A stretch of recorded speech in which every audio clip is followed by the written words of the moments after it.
probably explore at the international. What challenges do you... Sorry. No, I just wanted to get one question in on whether you believe the lumpiness, if you will, for a lack of a better word, in earnings is now a thing of the past, because you're projecting a very strong Q2 and Q3 after a strong Q1.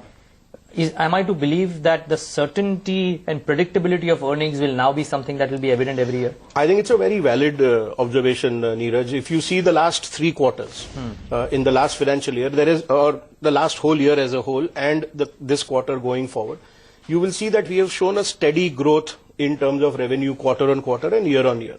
And I think, yes, with the kind of mix that we have been able to now achieve on the business, I can fairly say that yes, the lumpiness in the business, or the spike, the odd spike, I think is probably a thing of past, and we will be only looking spikes which are positive, but otherwise by and large steadiness of revenue can be assumed very safely. So the progression of profit and revenue would be on the higher side? Yes, absolutely. I want to understand your capital allocation. You know, I've been tracking Delta Corp, I think, for the longest time now, nearly 7-8 years now. You know it, I know it. But I want to understand your capital allocation policy. See, the gaming business per se is not a very capital-intensive business. Unfortunately, the other segment in our business component is capital-intensive in terms of initial capital investments. But it is an integral part to make the success. Why go in that area? Because your gaming business is so strong, it is so niche, you understand that business, there's a moat around that business. Real estate, you will be one of the players, right? So why do such capital allocation? So real estate is out of question. We are not doing real estate at all. That's completely out. It's completely out. Okay. It's a decision taken. We have exited Kenya, repatriated the money with, doubling our investments in the 4 years that we were invested in. And there is no further allocation of capital happening to real estate whatsoever. Okay. And whatever little assets that we have, also I spoke about monetizing them and repaying whatever outstanding debt.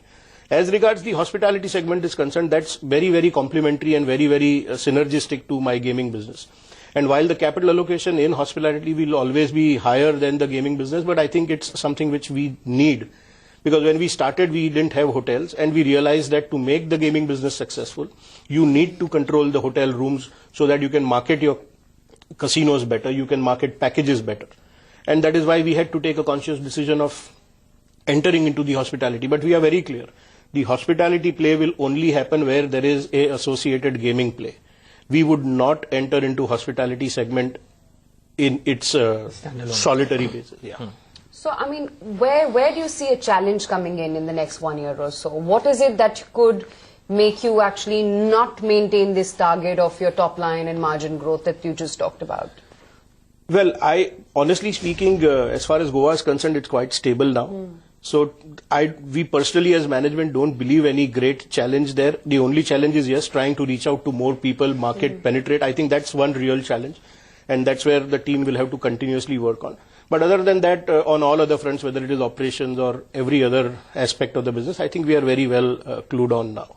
That's great to hear. Congratulations once again. And the stock is just about rewarding the earnings performance, holding out very, very smartly. That's Hardik Devar speaking with us exclusively right here on ET Now.